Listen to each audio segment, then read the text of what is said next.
More than 4,000 years ago, Harappan potters sealed ceramic rings inside clay containers and pushed the temperature toward vitrification. This is the story of the rings they made, and why the entire technology disappeared almost as fast as it arrived. The finished objects came out dense, nearly impermeable, rated around 6.5 on the Mohs hardness scale, and they fractured like glass when broken. Among the world's earliest stoneware ceramics, these weren't tougher cooking pots or better storage jars. Craft workers built rare, standardized rings instead, often marked with microscopic signs from a script nobody today can read.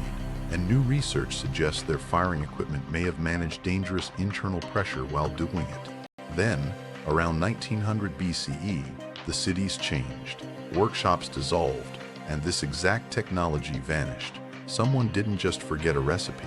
Harappan stoneware, bangles depended on an entire urban system, trained specialists, controlled workshops, exchange between cities, institutions that recognized the rings, and people who still wanted them. And when that system fragmented, the recipe lost the world that had kept it alive. Understanding how starts with the material itself and why these rings stood apart from ordinary pottery. Most everyday Harappan pottery stayed porous, like conventional earthenware, but stoneware bangles came from a different technological world entirely. Their bodies were extremely compact and highly siliceous, almost free from visible pores or inclusions, because heat had fused their particles through advanced sintering and partial vitrification.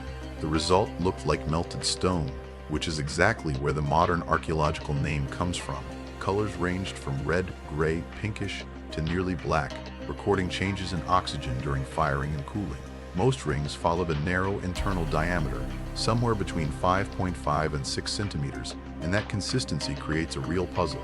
Some adults couldn't easily pull a ring this rigid over their hands. Archaeologists have proposed other uses instead: ritual ornaments, hair decorations, or badges of office, though these remain hypotheses. No readable Harappan text explains who carried them or why, but the tiny inscriptions and strict dimensions point to meaning beyond simple decoration. The transformation started long before the kiln, with exceptionally fine clay cleaned repeatedly to strip out coarse particles. Experimental reconstructions suggest potters threw thick hollow cylinders on a fast wheel, dried them partially, divided them into ring blanks, then trimmed the inside and outside, and fine parallel tool marks still preserve that rotation today. Burnishing and polishing compressed the surface before firing even began. Look closer at the surface, and tiny Indus signs appear incised along the outer edges of many rings. Cutting some of these before firing demanded microscopic control. And here's the thing, the script remains undeciphered, so translations into titles, professions, or prayers stay unproven.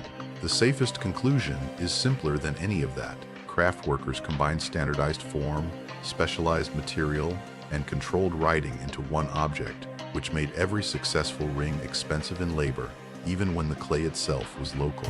Flawless shaping solved only half the problem, though. The next stage could deform, crack, or melt an entire batch inside an unusually elaborate firing system. Archaeologists at Mohenjo-daro recovered warped rings, fused supports, coated jars, lids, and masses of vitrified debris, and together, these failed firings exposed a specialized workshop. Rings went inside small ceramic firing containers called saggers, stacked within a larger coated jar, and shielded by additional ceramic elements. The outer vessel then received a lid and layers of clay, sealing everything into a tightly enclosed chamber, with broken terracotta rings propping up the structure. What the potters had really built was a controlled atmosphere inside the main kiln. That's when the tolerances turned brutal. Tests on ancient fragments place firing somewhere between 950 and 1050 degrees Celsius under reducing conditions, and anything above 1100 degrees melted the tested fragments completely. Limited oxygen inside the sealed assembly changed the chemistry and color, while heat fused the body without letting it collapse. Cooling mattered just as much. Oxygen re-entering at the right stage could shift surfaces toward red, while persistent reducing conditions kept the rings gray or black. Every boundary sat razor thin. Too little heat left a porous ceramic behind. Too much produced the fused wreckage archaeologists later dug up. Sealing a heated ceramic system creates another problem entirely, because gas expands, vapor forms, and pressure needs somewhere to go. That problem reopened the whole reconstruction in 2024 when archaeologist Massimo Vidale revisited the firing apparatus he'd studied decades earlier and argued that one detail in his older interpretation was wrong. His revised model proposes a pressure release principle built into the ceramic system itself, which would make the apparatus more than just a protective container. It may have managed gases during a genuinely hazardous high-temperature process. Precision matters here, though. This is a scholarly proposal, not proof of a modern mechanical valve. No metal valve turned up anywhere.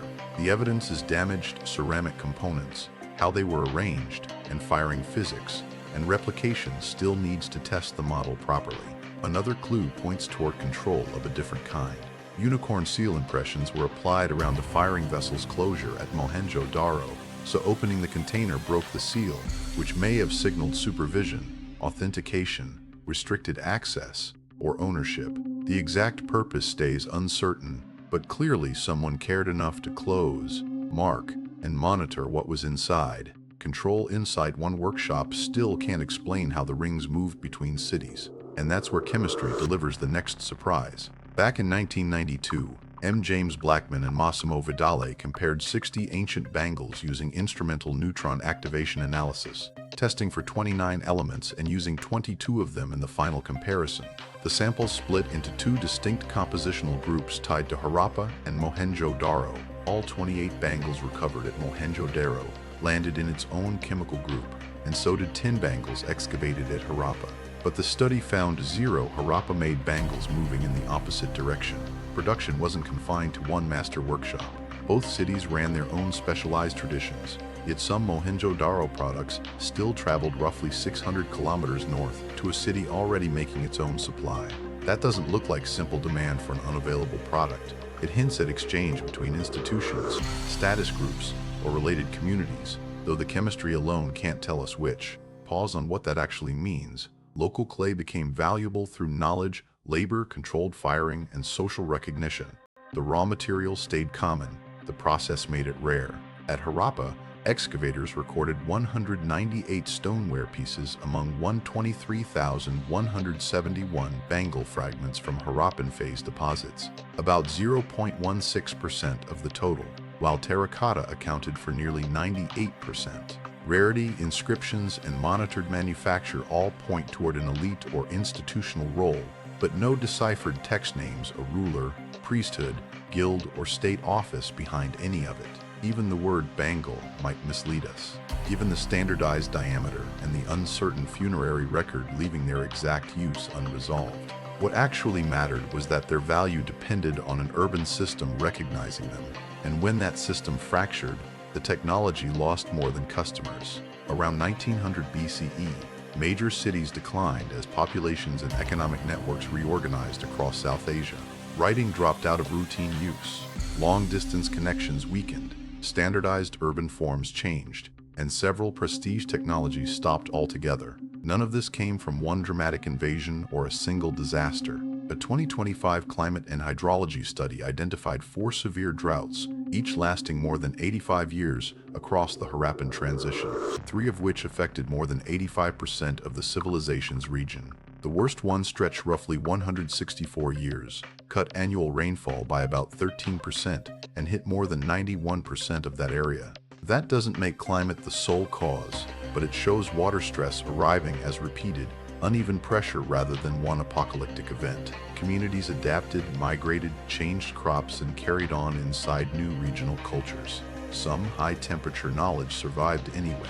A 2025 materials study showed ernestite, the material used for Harappan drill bits, wasn't natural rock at all, but an engineered ceramic centered around 1,100 degrees Celsius. Stoneware bangles weren't some isolated miracle. In other words, they belong to a wider culture of extreme ceramic control, yet their exact package didn't survive intact. Refined paste, a precise shaping sequence, a sealed firing assembly, specialist labor, an exchange network, and a social purpose all had to work together, and removing enough of those links stops the chain from reproducing itself. That's the real mystery these rings leave behind.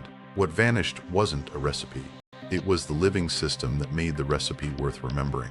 The Harappan stoneware bangle changes how you should picture lost technology. Knowledge doesn't live only inside one clever inventor's head. It lives in apprenticeships, workshop routines, supply networks, institutions, and demand. And the ring survived because fired clay endures for millennia, while the coordination behind it left only fragments. That's why archaeologists can identify ingredients, temperatures, tools, and ruined firing containers, yet still can't fully recover the choices skilled hands made at every stage. Sometimes history preserves the product while erasing the process, and sometimes the smallest surviving object exposes the largest missing system. These rings are a reminder that progress doesn't move in a straight line. A technology can turn extraordinary, become highly specialized, and still end up economically impossible to sustain. Subscribe for the next lost technology, where surviving artifacts reveal another vanished chain of human knowledge.